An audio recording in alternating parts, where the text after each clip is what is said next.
tal, muchachos? ¿Cómo están? Bienvenidos a su programa. Yo soy Arlene. Y yo soy Emanuel. Y juntos presentamos Supervivencia Organizacional. Muy buenas tardes a todos, muy buen inicio de semana también. Esperamos hayan tenido una semana muy productiva y que la que está empezando sea de mucho provecho para todos. El día de hoy les presentamos el quinto y último capítulo de la serie Liderazgo. El tema que trataremos será líderes formadores de líderes, donde veremos por qué es importante tener este tipo de líderes, qué hacer para ser este tipo de líder y por qué es bueno ser este tipo de líder. Sin más dilación, comenzamos. Antes de empezar a hacerte preguntas que seguramente tratarán temas interesantes para nuestros escuchas, me gustaría dejarles una frase para que reflexionen un poco ellos en casa. La frase es la siguiente: el verdadero líder no alardea ni persigue crear una legión de fans que le adulen. El líder auténtico no crea seguidores, inspira a otras personas para que sean nuevos líderes. Esta es la gran diferencia entre los buenos y los malos líderes, o mejor dicho, la diferencia entre los que sí son líderes y los que no lo son. Es una frase de Jesús Lacoste. Muy bien, ahora sí, me gustaría que me respondieras esta pregunta porque creo que es fundamental para nuestros escuchas. ¿Por qué se busca tener en una empresa a un líder formador de un líder? Bueno, esa es una excelente pregunta, Arlene. Y yo creo que debemos esperar que un líder forme otros líderes, así como esperamos que una tortilla tenga maíz, ¿no? O que un guisado tenga sal. Es una parte fundamental de ser líder, es formar otros líderes, justo como la frase que acabas de utilizar. Entonces, no es que una empresa busque tener líderes formadores de líderes, sino que no tendría en realidad ningún líder si nadie estuviera formando nuevos liderazgos. ¿Qué beneficios tiene entonces formar nuevos líderes? Es parte del valor que tiene que ofrecer a la organización un líder. Si tú tienes un trabajador que no te está ayudando a formar a otras personas, es decir, si tú tienes un trabajador estrella y no tiene un comportamiento de liderazgo, pues lo que va a suceder es que nunca vas a estar respaldado. Únicamente vas a poder depender de él porque él no está formando nuevos talentos. Entonces, de alguna manera, es parte del valor que tiene que formar para la empresa el generar otro tipo, el generar nuevos líderes. Y para mí, si yo soy un líder o un jefe en este caso, ¿por qué es importante que forme nuevos líderes si ya estoy en una empresa? Es importante formar nuevos líderes, por un lado, desde el punto de vista profesional. Nuestra estancia en cualquier empresa no es indefinida. Cada vez son menos los casos de personas que se quedan más de 20 años en una sola organización durante su vida. Así que si yo estoy aquí y estoy fungiendo una función de líder, y yo sé que a lo mejor mi tiempo en esta empresa va a ser de 5 o 10 años, tengo que formar gente que se pueda quedar al frente de esa operación después de ese periodo, ¿no? Igualmente, si la organización lo permite, pues yo voy a ir subiendo y voy a ir ocupándome de otras cosas, voy a ir incrementando mi puesto en la empresa y pues obviamente necesito a alguien que se pueda encargar de ello, ¿no? Y lo mismo para quienes son dueños de pequeñas y medianas empresas. Su empresa va a llegar a un punto en el que va a estar creciendo tanto que van a ocupar delegar, ¿no? Como ya lo hemos hablado en otros episodios, pues vas a tener que delegar, ¿no? Entonces, si no tienes un líder propiamente formado, un empleado de valor, pues no vas a tener a quien de manera inmediata dejarle las responsabilidades de las que ya no te puedes ocupar. Entonces, definitivamente tener líderes formadores de líderes es un componente clave de la continuidad y del crecimiento de la empresa. Entonces, tú dirías que si yo estoy, por ejemplo, en un puesto de supervisor, digámoslo así, mi aspiración a futuro no es ser supervisor toda mi vida o por 20 años. Mi aspiración Suponemos eso, ¿no? supongamos, ¿no? Mi aspiración va a ser crecer dentro de la empresa o crecer en otra empresa. Entonces, desde ese punto de vista, ¿qué beneficios me traería a mí crear nuevos líderes? Cuando forma parte de tu ambición crecer, crecer no solamente significa cambiar de puesto. Crecer también tiene un componente personal. Es decir, voy a poner el ejemplo de una fábrica de tostadas, por ejemplo. Imagina que tienes a una persona, imagina que la empresa está teniendo un buen desempeño y pues ya tienes algunos supervisores, ¿no? Encargados de la producción de la tostada, encargados del empaque, encargados de la distribución. Y estos supervisores de manera interna pues quieren crecer, ¿no? Pero no sería extraño que alguno de ellos, de esos supervisores, tuviera solamente su licenciatura, por ejemplo, y que fuera una licenciatura a lo mejor de mucha ingeniería, digamos, mecánica o ingeniero industrial, etcétera, ¿no? Y conforme va creciendo la empresa, se van requiriendo otras características técnicas en el perfil de la persona. Entonces un supervisor pues obviamente va a tener el interés de prepararse, quizá tener diplomados en administración o tomar un curso de finanzas para no financieros o contabilidad para no contadores, ¿no? Una maestría incluso en administración. Pero esta persona, si no tiene líderes dentro de su equipo, ¿dónde va a encontrar el tiempo para crecer? O supongamos que la misma empresa de tostadas quiere empezar a exportar y necesita mandar a un agente del otro lado, a Estados Unidos, para hacer los tratos. Si ninguno de los líderes que está dentro tiene inglés y uno de ellos tiene la ambición de poder fungir esa función y no tiene líderes debajo de él, ¿cómo va a encontrar el tiempo para estudiar, para continuar estudiando? Y más importante aún, y si la persona que tiene la ambición no tiene un reemplazo, ¿tú crees que el dueño de la empresa va a tomar el riesgo de moverlo de posición? Pues obviamente no va a suceder. Entonces, formar líderes para un líder es un componente también estratégico de la ambición personal. Y es para los dueños de las empresas también muy positivo estar formando líderes constantemente. Porque si yo quiero empezar a buscar nuevos mercados, empezar a explorar nuevas tecnologías o incluso si yo ya tengo una empresa que le va muy bien y quiero abrir otra empresa diferente, ¿cómo me voy a apartar de la actual si no tengo líderes formados, ¿no? Entonces, por donde se vea, necesitamos tener y ser líderes formadores de líderes. Y en ese sentido también quienes tienen jefes o líderes de gente a su cargo deben estar muy al pendiente de buscar personas que no forman líderes para separarlos con urgencia de su organización.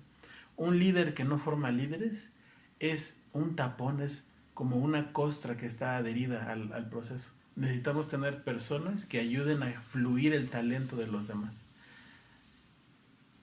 Ok, creo que ahora queda un poquito más claro cuál es la importancia que tiene ser un líder formador de líderes y tener líderes formadores de líderes.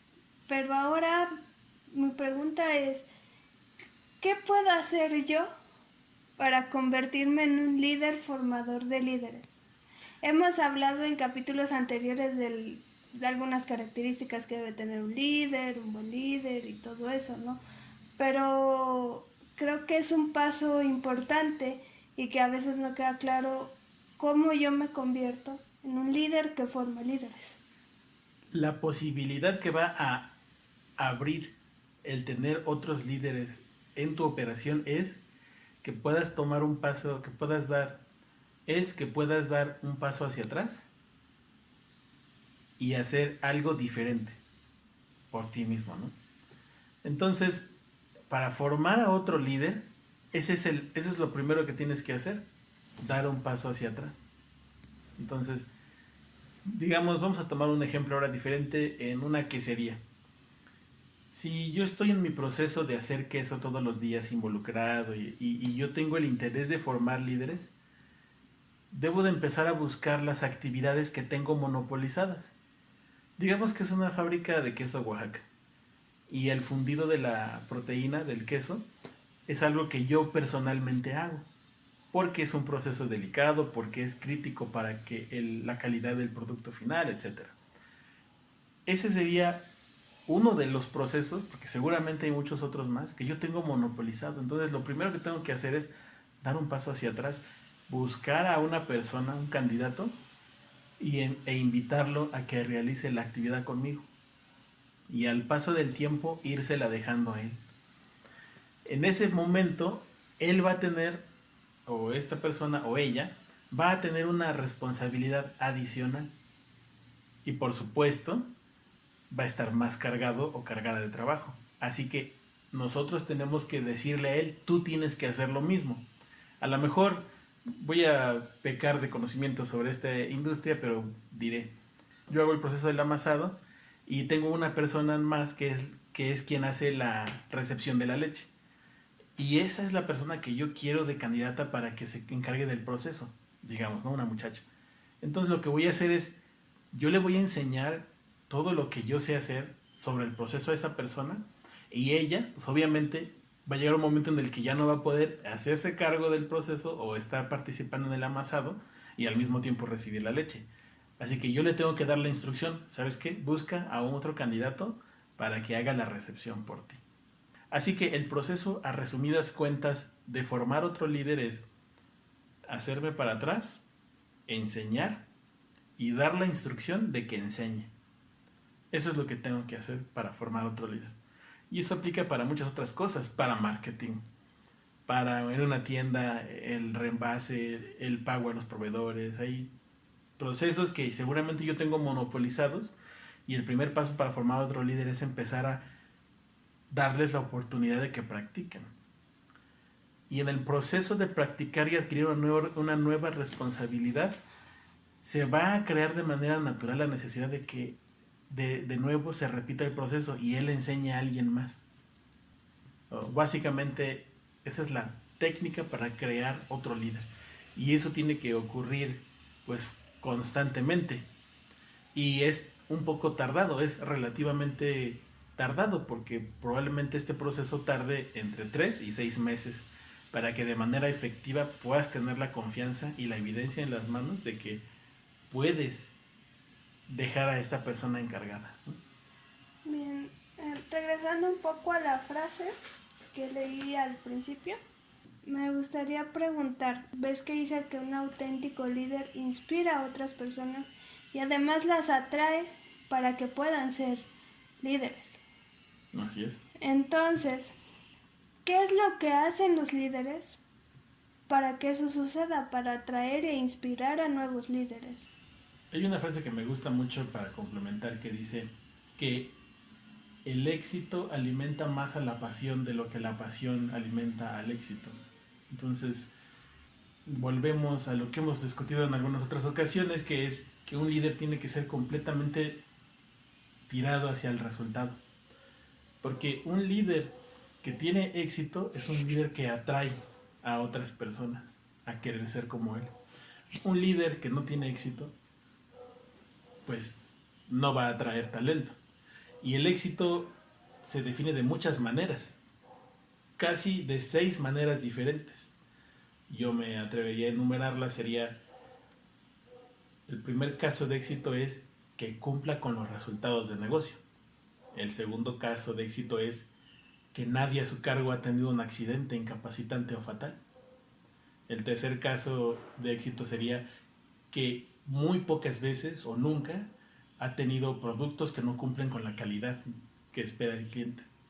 El cuarto caso de éxito sería que es un líder que genera mejoras dentro de su proceso, que está constantemente practicando la mejora continua.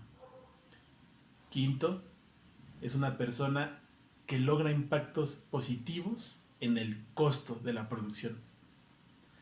Y el sexto es que es un líder que tiene un excelente ambiente de trabajo. Entonces, yo me atrevería a recomendarles a nuestros escuchas, tienes que trabajar en los 6. Un líder de excelencia tiene éxito en esas 6 dimensiones. Un líder que no tiene éxito en las 6 es un líder en proceso de formación. Bien, creo que esto ya lo hemos mencionado antes, pero mencionas una parte importante que genera un ambiente laboral, un buen ambiente laboral, ¿no? Esa fue una de tus dimensiones. ¿Cómo generas un buen ambiente laboral? Mira, para que haya un buen ambiente de trabajo y al mismo tiempo se cumplan todas las demás dimensiones, tiene que haber una buena cultura de trabajo también. Y la cultura se compone de muchas cosas, entre ellas valores, objetivos, comportamientos, recompensas, castigos. Y todo esto está alejado del terreno del tabú, es decir, todo el mundo sabe que es así. Entonces, la pregunta cambiaría no hacia cómo genero un buen ambiente de trabajo, sino cómo genero una cultura de trabajo aceptable. Y esto proviene de los objetivos que se cumplen por equipo. Si yo no tengo ningún resultado por equipo y solamente me rijo por resultados individuales, lo más probable es que tenga un mal ambiente de trabajo. Deben de ser al menos la misma cantidad o más los objetivos que se cumplen por equipo. ¿Y cuáles son estos? Voy a darte algunos ejemplos. En mi experiencia me tocó trabajar en una empresa donde había objetivos individuales, como por ejemplo lo es un bono de asistencia y un bono de puntualidad. Ese tipo de objetivos se cumplen de manera individual, cada quien es responsable de que se haga o no se haga, y es muy fácil evaluarlos.